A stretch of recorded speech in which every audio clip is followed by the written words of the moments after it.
Subscribe to our YouTube channel and press the bell icon to get the latest updates.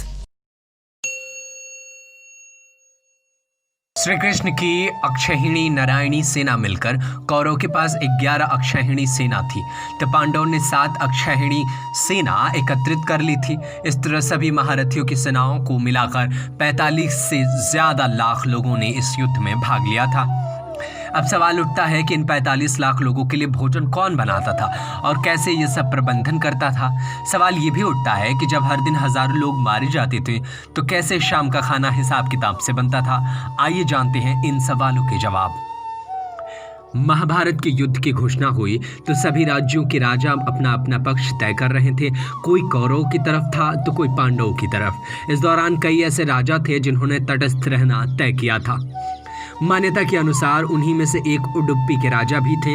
हालांकि उडुप्पी के राजा ने एक अच्छा निर्णय भी लिया। किंवदंती के अनुसार उन्होंने कृष्ण के पास जाकर उनसे कहा कि इस युद्ध में लाखों योद्धा शामिल होंगे और युद्ध करेंगे, लेकिन इनके लिए भोजन का प्रबंधन कैसे होगा। बिना भोजन के तो कोई युद्ध नहीं लड़ पाएगा। मैं चाहता हूं कि दोनों पक्षों के सैनिकों के लिए भोजन का प्रबंध मैं करूं। श्री कृष्ण ने उडुप्पी के राजा को इसकी अनुमति दे दी, लेकिन राजा के समक्ष ये सवाल था कि प्रतिदिन में भोजन किस हिसाब से बनाऊं, खाना कम या ज्यादा तो नहीं होगा। उनके इस चिंता का हल श्री कृष्ण ने निकाल दिया।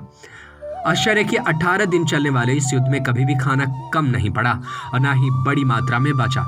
ये कैसे संभव हुआ? मान्यता के अनुसार इसका श्रेय कृष्ण को जाता है। इस बारे में 2 कथाएं प्रचलित हैं।